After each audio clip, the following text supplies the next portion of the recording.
Good morning, everyone. Welcome to the lecture 9 of Structure of Atom, class 11. Start करते हैं जहां से पिछले क्लास तक करवाए थे उसके आगे से। तो हमने दो चीज डिराइव कर लिया था। क्या क्या चीज था? तो हमें पता है अब क्या क्या चीज पता है नील बोर मॉडल से। तो किसी भी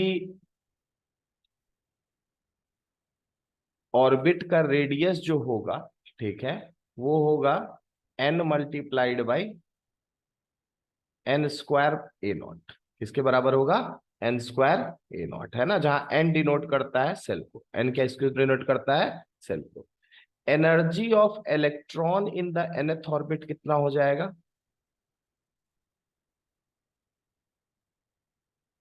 बोलो। Energy of electron in the nth orbit क्या हो जाएगा? ये हो जाएगा माइनस आर एच, ठीक है, R H into 1/n square. ठीक है, क्लियर है ना? कोई दिक्कत? और यहाँ पे आर एच का वैल्यू क्या होगा? ये बेसिकली पहला ऑर्बिट में इलेक्ट्रॉन का एनर्जी निगेटिव साइन लगा दोगे तो हो जाएगा। तो आर एच का वैल्यू होता है 2.18 इंटू 10⁻⁻18 जूल। क्लियर? ठीक है, बेसिकली ये है क्या? This is the energy of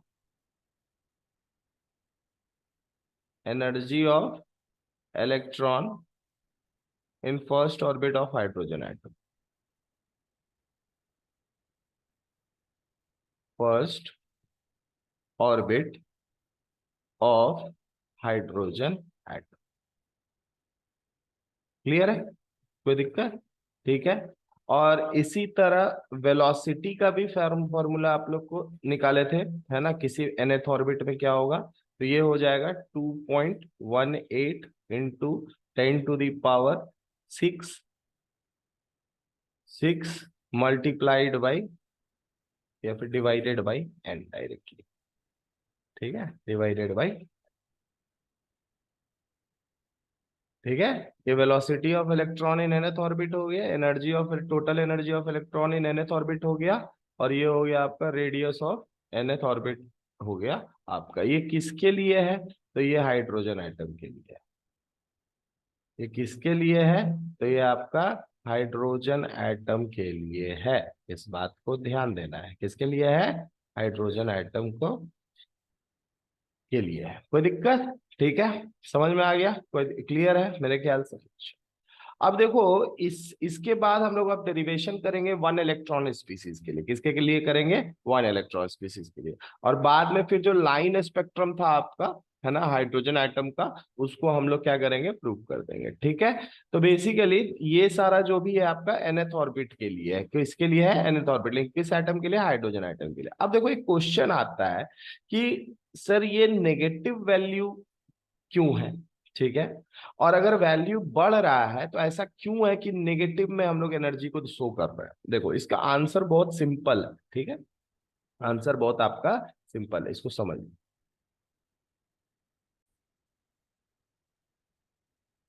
तो क्वेश्चन इस तरीके से आता है कि wide what does the negative electronic energy En of the hydrogen atom mean? ठीक है, देखो, इसका आंसर बहुत सिंपल है ना। जनरली हम मानते हैं कि न्यूक्लियस से जब हम बढ़ रहे हैं तो नील बोर मॉडल के हिसाब से क्या है कि एनर्जी क्या कर रहा होगा? इंक्रीज कर रहा होगा। एनर्जी क्या कर रहा होगा? इंक्रीज कर रहा होगा। कोई दिक्कत? ठीक है। अब देखो, पहला सेल जो होगा उसकी एनर्जी कम होगा एज कंपेरिजन टू सेकंड, ऐसा मान रहे हैं, ठीक ना। ये फर्स्ट है, E1 मान लो, और इसको मान लेते हैं E2। तो हम लोग का जो एनर्जी का वैल्यू होगा, E2 का वैल्यू ज्यादा होगा एज कंपेरिजन टू E1। बात यह है कि जब मान लो कि एक इलेक्ट्रॉन इस एटम के बाहर जा रहा है, मतलब इसके एनर्जी लेवल्स में फिर वो नहीं है एक तरीके से, मतलब उस इलेक्ट्रॉन को रखने का, और उस पर्टिकुलर पोजीशन को हम E इज इक्वल्स टू वहां पे इन जीरो जीरो पुट करेंगे, है ना। अब पोजीशन को हम बोलेंगे इन्फिनिटी। पोजीशन ऑफ इलेक्ट्रॉन को क्या बोलेंगे, फ्रॉम न्यूक्लियस को क्या बोलेंगे, इन्फिनिटी। क्यों? क्योंकि इसके इलेक्ट्रिक फील्ड से वो बाहर निकल चुका है, किसके इलेक्ट्रिक फील्ड से बाहर निकल चुका है, इसके न्यूक्लियस के। ठीक है, तो E इज इक्वल टू क्या हुआ, 0। अब एक बात बताओ, यानी कि सबसे लास्ट सेल का एनर्जी 0 है ना भाई। जैसे मान लो इसका रेडियस है पहला सेल का R1, दूसरा का मान लो R2, दूसरा का मान लो R2। तो इसी तरह जो ये वाला सेल हम सोच रहे हैं जिसका E इज इक्वल टू 0, उसके लिए तो इन्फिनिटी मान रहे हैं R को। ठीक है, तो सबसे ज्यादा वैल्यू है। अब एक बात बताओ, अगर तुम बोलोगे कि इससे कम वैल्यू होना चाहिए नीचे वाले एनर्जी लेवल का, तो ऑटोमेटिक सा बात है, एनर्जी का वैल्यू क्या लेना होगा, नेगेटिव लेना होगा, क्योंकि ये एनर्जी 0 है। अब इसके आगे का एनर्जी, पहले का एनर्जी क्या होगा, नेगेटिव वैल्यू होगा। तो वही चीज बोल रहा, the energy of electron in a hydrogen atom has a negative sign for all possible orbits. ठीक है, what does this negative sign convey? The negative sign means that the energy of electron in the atom is lower than the energy of free electron at rest. A free electron at rest is an electron that is infinitely far away from the nucleus. कोई दिक्कत? As is assigned the energy value 0. ठीक है, mathematically this corresponds to setting n equal to infinity. N क्या हो गया फिर मेरे लिए, इन्फिनिटी, आखिरी सेल मान रहे हैं। ठीक है, in the equation so that E infinity is equal to 0। ठीक है, क्यों इन्फिनिटी इज ई इन्फिनिटी 0, तो आप यहाँ देख सकते हो, अगर एन का वैल्यू यहाँ इन्फिनिटी पुट करेंगे तो एन का वैल्यू क्या हो जाएगा, 0 हो जाएगा। कोई दिक्कत? क्लियर है? As the electron gets closer to the nucleus as n decreases, En becomes larger in absolute value and more negative. कोई दिक्कत? कहने का मतलब है कि E का वैल्यू, अब तुम अगर मान लो इंफिनिटी वाले सेल से पहले का सोचोगे, तो मैग्नीट्यूड जो होगा एनर्जी का वो इंक्रीज करेगा।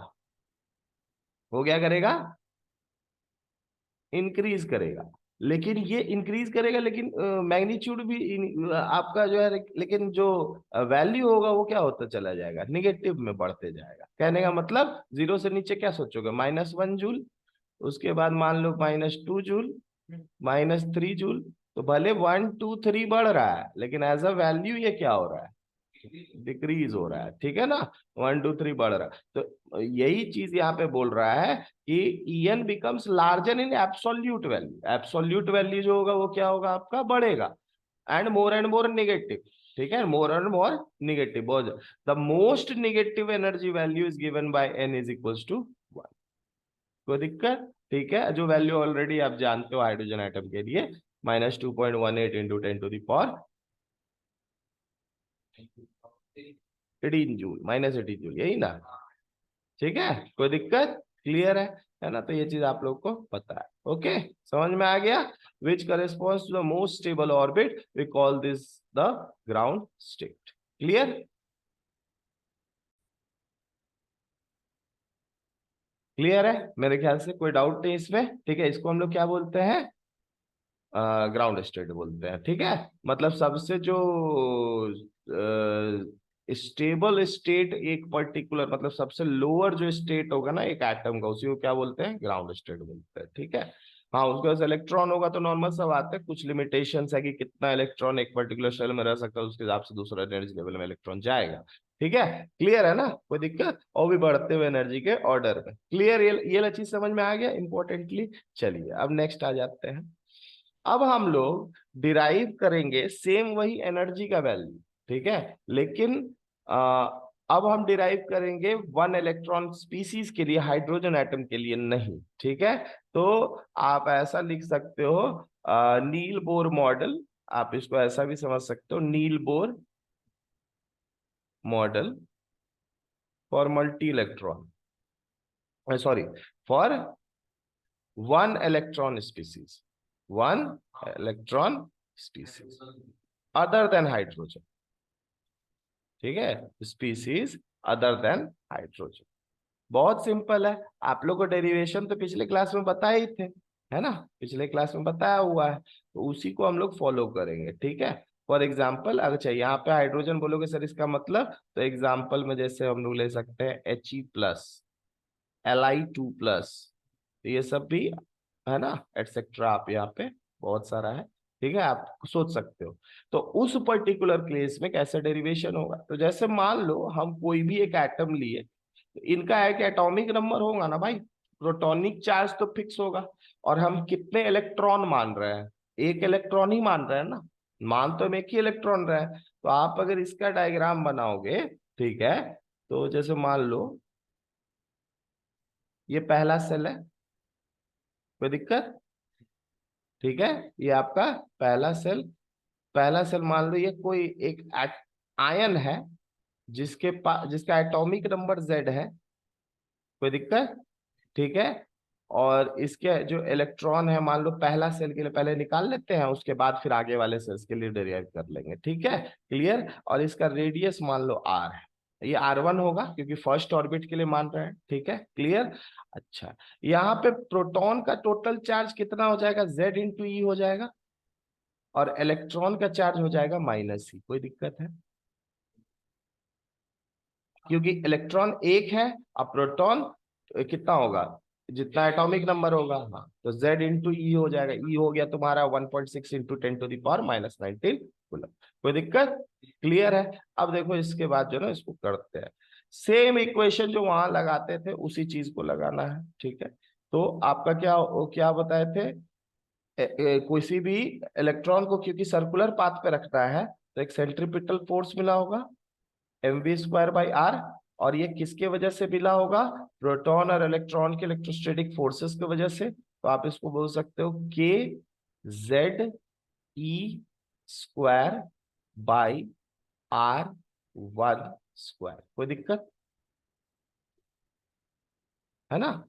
k Q1 Q2 होता है, तो k इंटू जेड, एक का चार्ज और दूसरा का चार्ज हो गया E, तो क्या हो जाएगा kZe², मैग्नीट्यूड है फोर्स का, ठीक है, डायरेक्शंस हम लोग नहीं ले रहे हैं यहाँ पे, ठीक है, इसलिए नेगेटिव पॉजिटिव हम लोग नहीं इंक्लूड कर रहे हैं, कोई दिक्कत, समझ में आ गया। तो ये सेंट्रीपिटल फोर्स यहाँ पे मिल रहा होगा, कोई दिक्कत है यहाँ पे, ठीक है। तो यहाँ पे सिमिलरली हम लोग अगर हम लोग हटा दें तो, अच्छा R1² यहाँ पे नहीं होगा, यहाँ पे क्या होता है mv²/r, क्या होता है mv²/r, ठीक है, यहाँ पर R², हाँ, ठीक है। अब देखो यहाँ पे अगर हम ये R1 को कैंसिल कर दें, स्क्वायर हट जाएगा, और ये दोनों साइड हाफ मल्टीप्लाई कर दें, कोई दिक्कत, तो ये बन गया kinetic energy.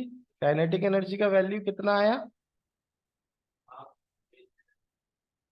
Half kZe² divided by, अच्छा Z²E² होगा कि Z, नहीं Z² होगा, सॉरी, कितना हो जाएगा ZE², कोई दिक्कत, क्लियर, और डिवाइडेड बाई, एक मिनट, हाँ R1, हाँ बोलो क्या बोल रहे थे,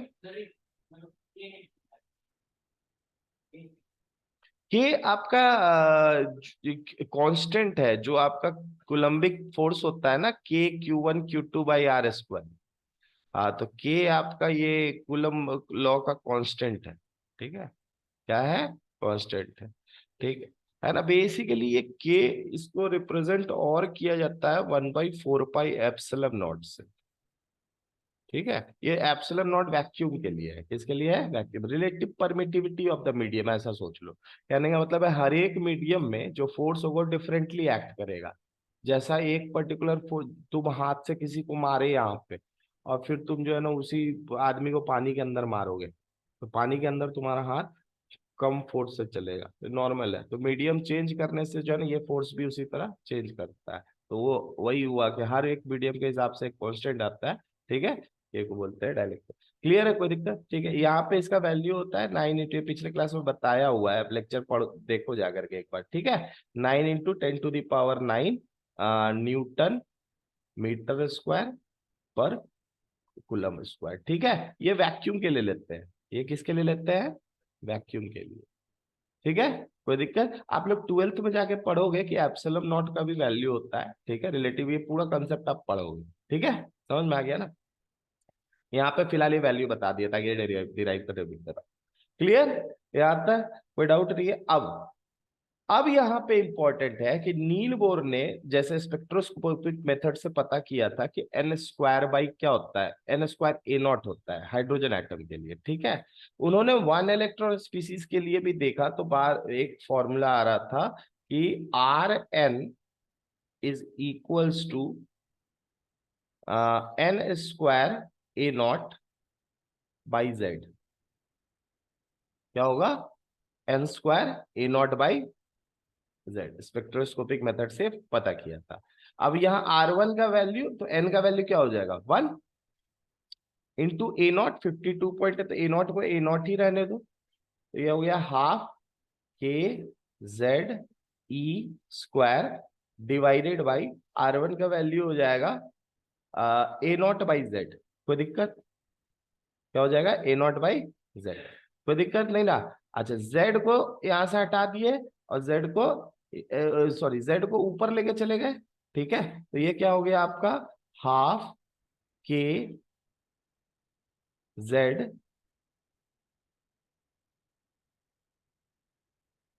हाफ के Z E Z square E square by A not. Clear है? अच्छा, जेड को स्क्वायर को बाहर लेके चले जाओ, जेड स्क्वायर को कहां लेके चले जाओ? बाहर लेके चले जाओ, तो ये क्या हो जाएगा? जेड स्क्वायर हाफ के स्क्वायर ए नॉट, और के स्क्वायर ए नॉट बेटा ये क्या होता था? ये आपको होता था काइनेटिक एनर्जी का वैल्यू, या फिर टोटल एनर्जी, इसी का निगेटिव कर दोगे तो टोटल एनर्जी का वैल्यू होता था हाइड्रोजन एटम के लिए, आर एच। तो क्या था आपका? आर एच, ठीक है। तो काइनेटिक एनर्जी कितना हो गया? किसी भी एटम दूसरे एटम के लिए क्या हो जाएगा? R H into Z square, पहले ऑर्बिट के लिए। किस ऑर्बिट के लिए? पहले ऑर्बिट के लिए, ठीक है। कोई दिक्कत यहां तक समझ में आ गया? अच्छा, ये सिर्फ काइनेटिक एनर्जी का, टोटल एनर्जी निकालेंगे तो वही फॉर्मूला आएगा जैसे उसमें आ रहा था। तो यहाँ पे पोटेंशियल एनर्जी कितना हो जाएगा बताओ? हाँ,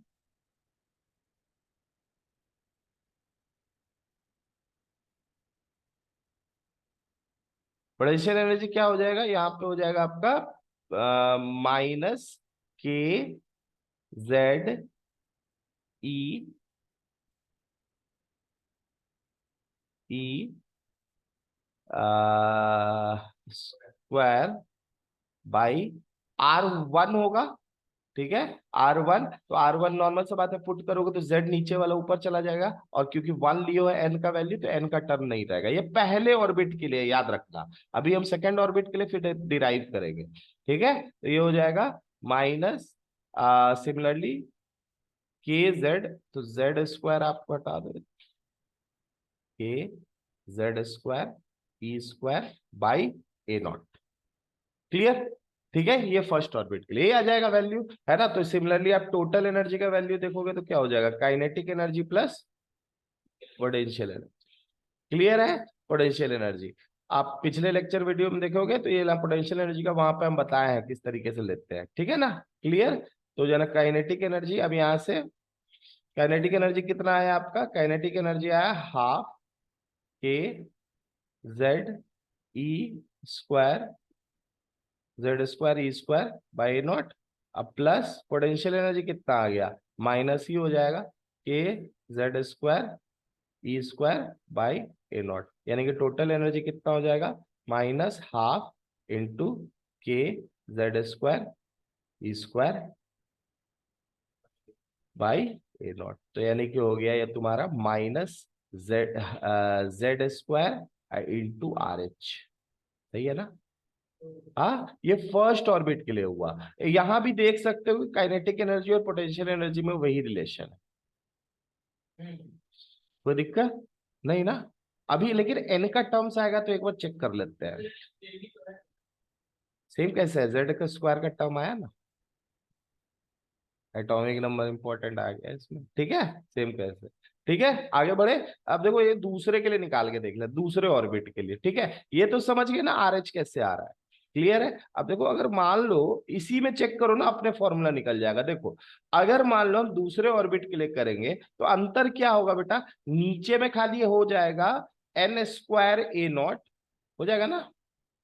टोटल टोटल एनर्जी का जो तीनों का टर्म लिख दे रहा है, काइनेटिक एनर्जी हो जाएगा माइनस, सॉरी माइनस नहीं, हाफ, ठीक है, K Z E square divided by N square A naught by Z, यही हो जाएगा, है ना, यही रेडियस होगा ना, तो जेड ऊपर चला जाएगा, तो ये कितना हो जाएगा, हाफ, बोलो क्या हो जाएगा, जल्दी बोलो। हाँ, K Z square E square divided by N square A naught. तो किसी भी पर्टिकुलर सेल के लिए जो काइनेटिक एनर्जी का वैल्यू है वो क्या आ गया, हाफ जेड, सॉरी हाफ भी अंदर ही तो आ जाएगा, हाफ का वैल्यू, तो ये हो जाएगा जेड स्क्वायर, आप बाहर ला सकते हो, ठीक है, Z square by N square, और बाकी जो टर्म है वो आर एच है, तो क्या हो जाएगा आपका आर एच, ये काइनेटिक एनर्जी का वैल्यू हुआ, किसका हुआ, काइनेटिक एनर्जी का। अब ऐसे ही सब वैल्यू लिख दो, सब फॉर्मूला लिख देते हैं। पोटेंशियल एनर्जी किसी भी nth ऑर्बिट, nth ऑर्बिट किसके लिए, one electron species other than hydrogen के लिए, या फिर हाइड्रोजन के लिए भी ये वैल्यू पुट करोगे तो सेम ही आएगा ना, जेड का वैल्यू क्या होगा, वन, कोई दिक्कत, और R H by N square तो वैसे भी आता था। पोटेंशियल एनर्जी क्या हो जाएगा, ये हो जाएगा minus K Z, Z square E square N square ए नॉट, ठीक है। तो ये टू टाइप, ये तो आप जानती हो रिलेशन, है ना, तो टोटल एनर्जी आपका क्या हो जाएगा भाई,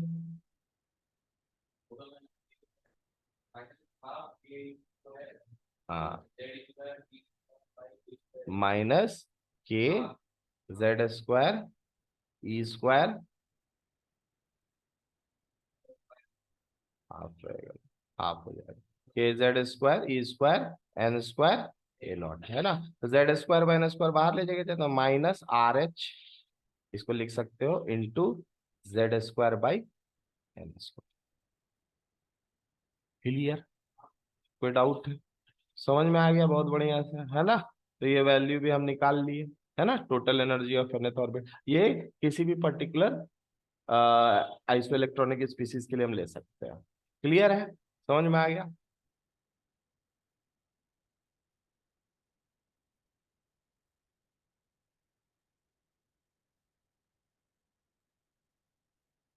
चलिए आगे बढ़े, है ना। अब चलो वेलोसिटी का भी फॉर्मूला निकाल लेते हैं सिमिलरली। तो वेलोसिटी यहीं से देख लेते हैं क्या होता है आपका, एम जो आया था M V square, kinetic energy का फॉर्मूला से निकाल लेते हैं, क्या हो जाएगा, M V square, half M V square is equal to क्या है यहाँ पर, काइनेटिक है Z square by N square R H, यही ना है, Z square by N square R H का वैल्यू ऑलरेडी पता है, M mass of electron put कर दो, वी स्क्वायर का value Z square by N square, हाँ, इंटू इंटू एम ई नीचे में, मास ऑफ इलेक्ट्रॉन यहाँ टू बाई एम ई, है ना, Z square sorry R H, क्या हो जाएगा आर एच, है ना,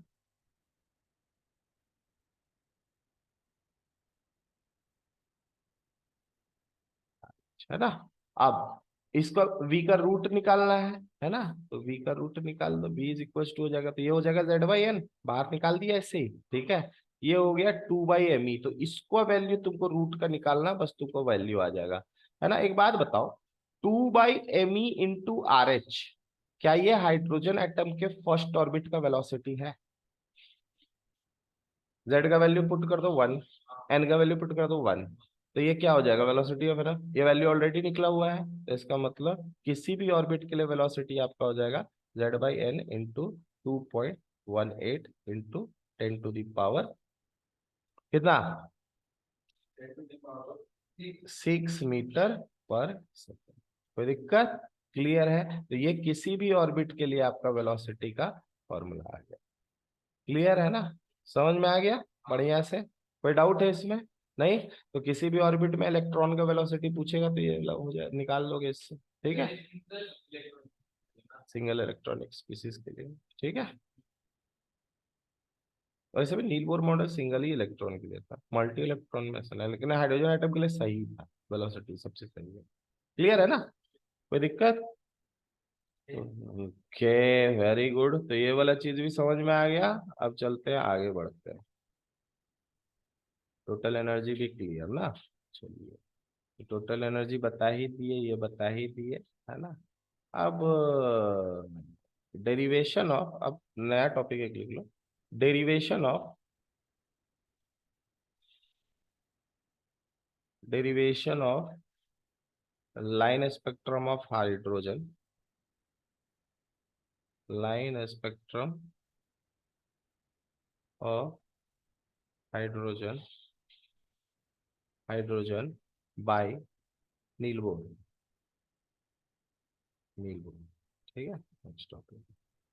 अब देखो यहाँ, बामर ने जो फॉर्मूला दिया तो क्या था, बामरी सीरीज के लिए सोचो ना, 1/, क्या था, सॉरी, पूरा फॉर्मूला क्या था बेटा।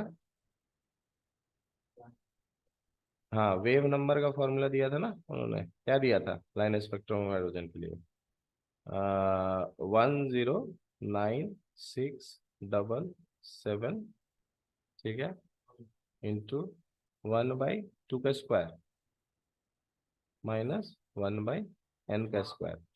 ठीक है, यही ना। अब पर सेंटीमीटर था, तो यहाँ पर मीटर में चेंज करने के लिए 19067700 कर देते हैं, तो ये पर मीटर में चला जाएगा, किस में चला जाएगा, पर मीटर में।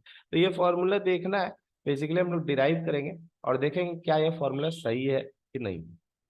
ठीक है, विद द हेल्प ऑफ किसका मॉडल, नील बोर मॉडल। ठीक है, अब बाद में जैसा कि तुमको पता है किसी भी ऑर्बिट के लिए तो N2 ये इधर साइड में पुट कर दो हाइयर ऑर्बिट, इधर साइड में पुट कर दो लोअर ऑर्बिट, तुम्हारा आंसर आ जाएगा। ठीक है, ठीक है। अब देखो बेसिकली यहाँ पे एक चीज है, नेगेटिव पॉजिटिव जो आएगा ये क्या बताता है आपका, नेगेटिव बताता है कि रेडिएशन निकल रहा है और पॉजिटिव बताता है कि रेडिएशन एब्जॉर्ब हो रहा है। तो नेगेटिव पॉजिटिव साइन के बेसिस पे लास्ट में हम लोग इसको देख लेंगे, ठीक है ना, क्या होने वाला है। चलो अब इसको चेक करते हैं। एक बात बताओ, अगर मान low electron N nth orbit से सेकेंड ऑर्बिट में गया, ठीक है, तो इसका nth ऑर्बिट में पहले एनर्जी कितना होगा हाइड्रोजन एटम में, हाँ, तो -RH/n², सही है, ये होगा ना। और सेकेंड ऑर्बिट में इसका एनर्जी कितना होगा नील बोर मॉडल के हिसाब से, -RH² होगा। कोई दिक्कत, क्लियर है, क्लियर है ना, समझ में आ गया। अब देखो, अब अगर मान लेते हैं, ठीक है,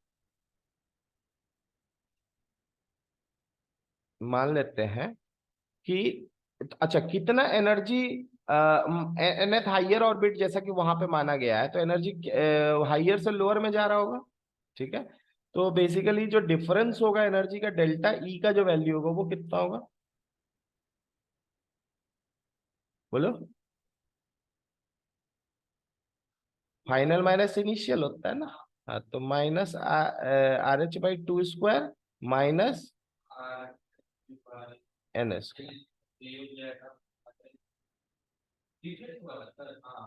हाँ, तो ये हो गया RH/n²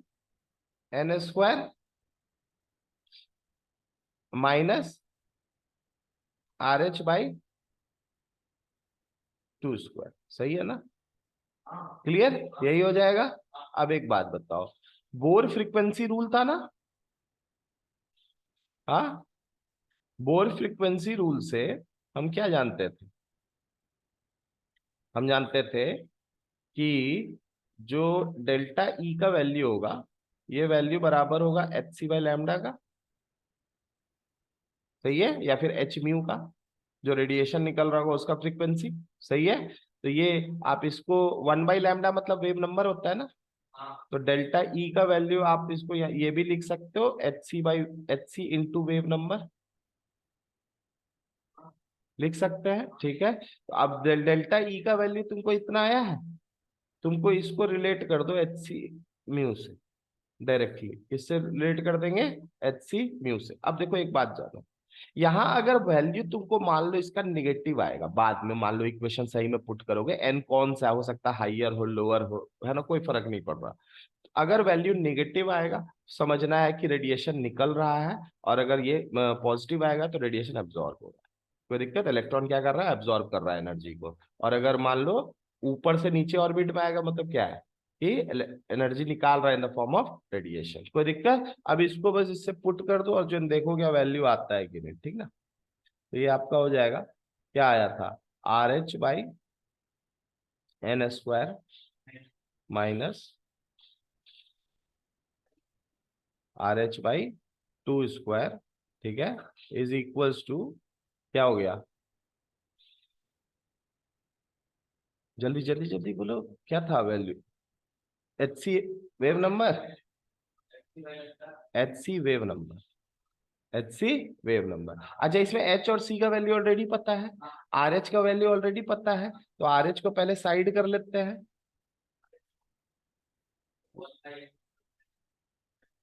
n² माइनस 1/2², ठीक है। अभी देखो पूरा चीज इसमें समझ में आ जाएगा, इज इक्वल्स टू क्या हो गया, वेव नंबर। अच्छा, RH/HC कर दे तो ये हो गया डायरेक्टली वेव नंबर, ठीक है, वेव नंबर हो गया। और अगर हम सब ऐसा यूनिट डाल रहे हैं तो मतलब इसका वैल्यू पर मीटर होगा, पर मीटर में आएगा, ठीक है। RH का वैल्यू ऑलरेडी हम लोग को पता है कितना होता है, 2.-18 जूल, ठीक है।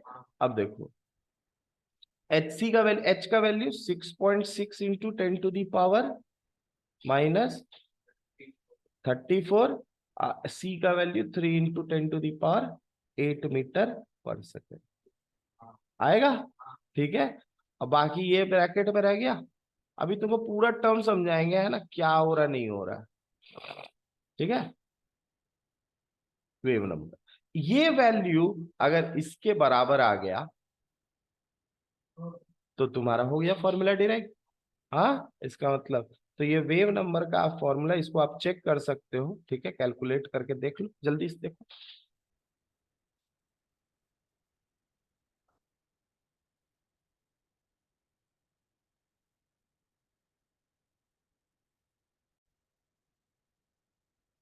तो 1.1 इंटू 10⁻⁷ आया है, ठीक है, इंटू 1/n² माइनस 1/2² पर मीटर, सही है, ऐसा यूनिट में था तो। अच्छा, 1.1 तो आप इसको चेक कर सकते हो, अगर डेसिमल पॉइंट उठा के हम यहाँ रख दे तो 1.096 इंटू 10⁻⁷ आएगा ये, और इसको आप 1.1 सोच सकते हो, है ना, राउंड ऑफ करके। तो क्लियर है, मेरे ख्याल से आपका वैल्यू आ गया, और आगे भी निकल सकता था तो 1.096 आएगा, तुम अप्रोक्सीमेट मार लिया है, ठीक है।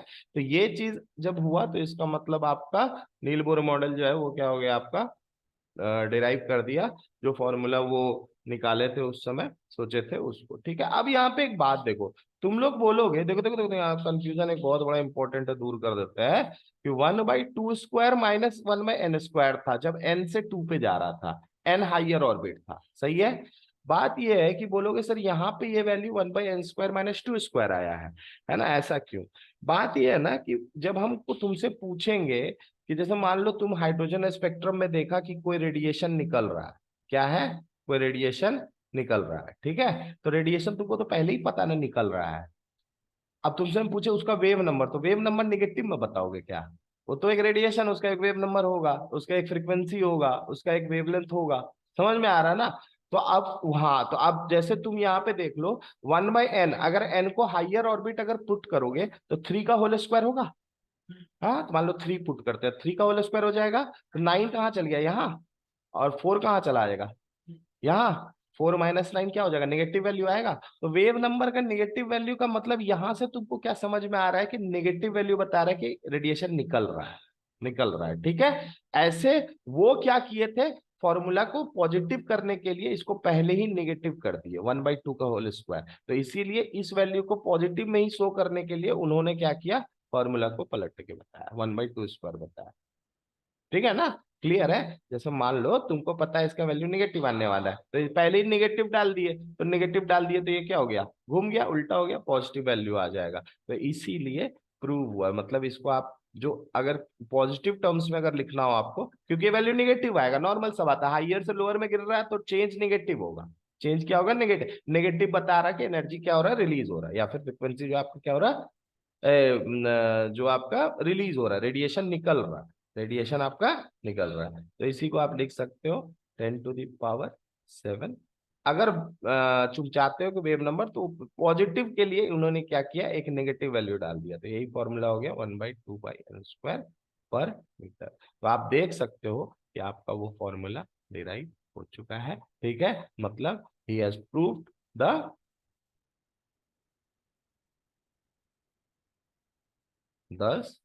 Line spectrum root.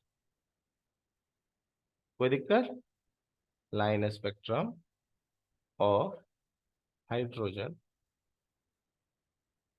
Hydrogen proved mathematically, क्या proved mathematically by nil Bohr. कोई दिक्कत? Mathematically by nil Bohr. अच्छा, अब याद रखिएगा, बहुत इंपॉर्टेंट, यहाँ पे इतना सारा फॉर्मूला तुमको बता दिए हैं। ठीक है, मतलब सोच लो इससे क्वेश्चंस कितने आएंगे। अब लोगों को लगेगा कि कुछ क्वेश्चंस बहुत खतरनाक आएगा, नहीं, क्वेश्चंस लॉजिकल आएगा। पोटेंशियल और काइनेटिक एनर्जी के बीच में क्या रिलेशन है, किसी को ग्राफिकल एक दो पूछ लेगा तो लॉजिक बहुत सारा बन सकता है इसमें। आपको लॉजिक में ये चीज का भी ध्यान रखना है। हो सकता है कुछ अलग अलग तरह क्वेश्चन है जिसमें ये भी यूज हो रहा है अंदर, है ना, सोच सोच के बताओ। ठीक है, डेरिवेशन से, ठीक है ना, क्लियर। तो इस तरह क्वेश्चंस बन सकता है, अभी बहुत सारा बनेगा। अच्छा, अब एक नॉर्मल सा बात है, तो आपको जो है ना पूछ सकता है क्वेश्चन, क्या पूछेगा जनरली, अब समझ रहे हो कि मान लो कि एक इलेक्ट्रॉन है जो nth ऑर्बिट n1 से मान लो आया हुआ n2 में, n2 में, ठीक है। तो फिर बताओ, जो रेडिएशन निकल रहा होगा उसका एनर्जी कितना होगा, या एनर्जी कितना होगा, या फिर पूछ देगा उसका फ्रीक्वेंसी कितना होगा। बेसिकली एक फोटोन का बताना रहता है, एनर्जी किसका बताना रहता है, एक फोटोन का, फ्रीक्वेंसी। उसके बाद पूछ देगा वेवलेंथ कितना होगा, उसके बाद पूछ देगा वेव नंबर कितना होगा, उसके बाद पूछ देगा टाइम ऑफ पीरियड पूछ देगा पर। ठीक है, क्लियर है ना, सब तो एक दूसरे से रिलेटेड है, एक भी चीज पता चल जाएगा तो सब पता चल जाएगा। नॉर्मल सब आता है ना रेडिएशन में ये चीज, तो कुछ भी पूछ सकता है। क्लियर है, समझ में आ गया न्यूमेरिकल्स कैसे आएगा। अब और न्यूमेरिकल्स कैसे आएगा, तो ये तो बहुत इंपॉर्टेंट है, potential energy mod kinetic energy, क्या रिलेशन होगा दोनों में। ठीक है, एक पर्टिकुलर ऑर्बिट में क्या होता था, हाँ, 2 × काइनेटिक एनर्जी। कोई दिक्कत? पोटेंशियल एनर्जी जो होगा nth ऑर्बिट का वो होगा 2 × kinetic energy of the nth orbit. Clear है ना, दुगुना होगा। ये हो गया इंपॉर्टेंट, ठीक ना। और उसके बाद वेलोसिटी के क्वेश्चंस आएंगे। ठीक है, और बाद में जब डी ब्रॉगली हाइपोथेसिस बताएंगे तो इस वेलोसिटी को यूज करके फिर इसका वेवलेंथ बताने का टर्म आ जाएगा, क्योंकि इलेक्ट्रॉन को जनरली हम लोग अभी तो आए नहीं है, इलेक्ट्रॉन अभी आगे पता चलेगा कि इलेक्ट्रॉन का मूवमेंट एक वेव की तरह है। मतलब इलेक्ट्रॉन जो मूव कर रहा है तो उसका भी एक वेवलेंथ होगा अपना, रेडिएशन जो निकल रहा है उस वो वेवलेंथ अलग है, और इलेक्ट्रॉन जो मूवमेंट अपने जो एक वेव है इलेक्ट्रॉन का मूवमेंट, तो उसके वजह से भी एक वेवलेंथ होगा। तो वहां पे इस वेलोसिटी का इंपॉर्टेंस आ जाएगा।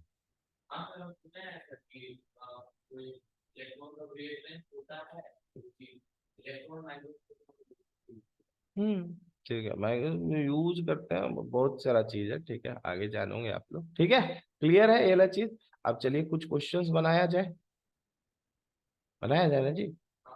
चलो, सबसे पहले फाइंड द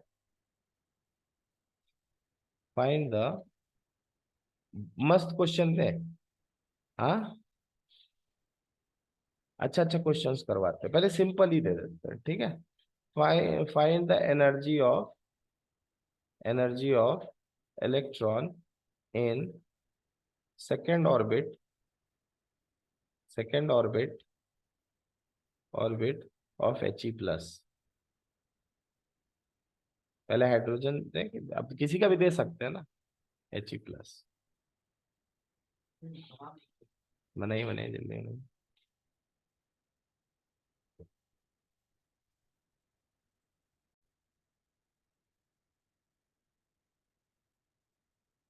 तो find the energy of electron in second orbit of He+। वहाँ बहुत सिंपल है ना। तो क्या करेंगे हम लोग, ये हो जाएगा आपका -RH, हाँ, इंटू Z²। तो Z² का वैल्यू कितना हो गया, 4।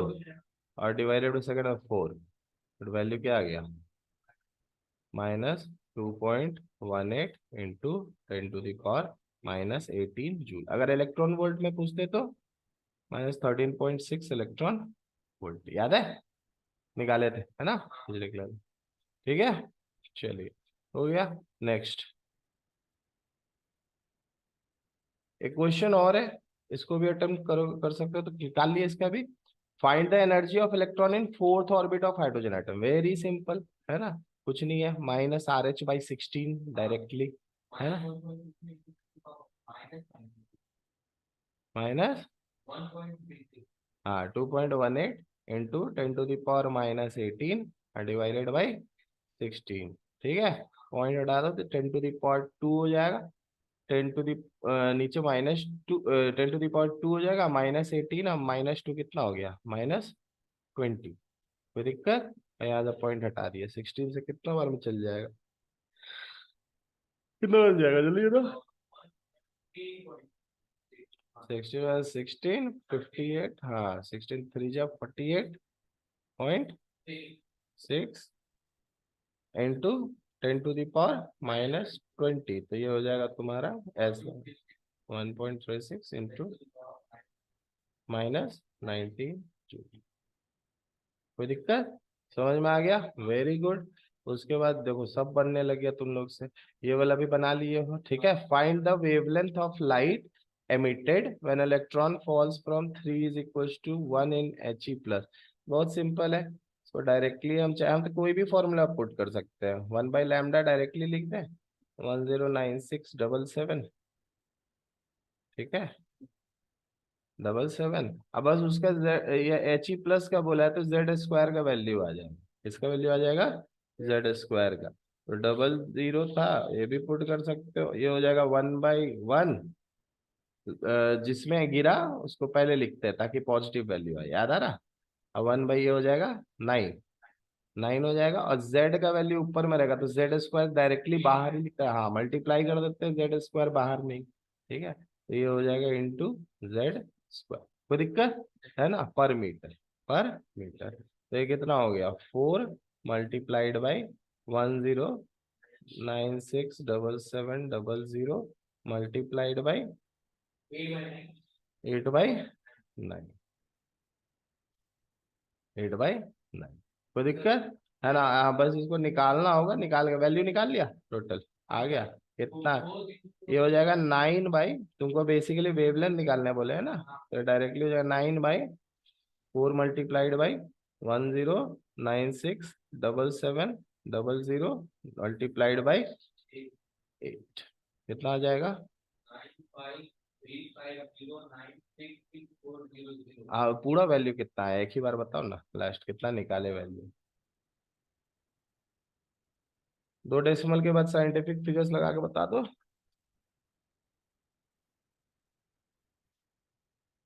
पहले तो जब, हाँ, जल्दी बताओ।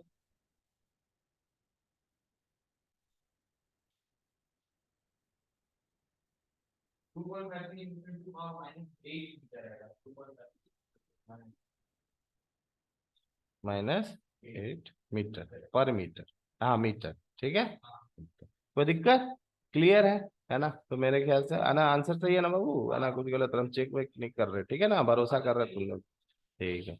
चलो, तो thank you everyone, meet you in lecture 10 next class with de Broglie and Heisenberg uncertainty principle. Thank you very much.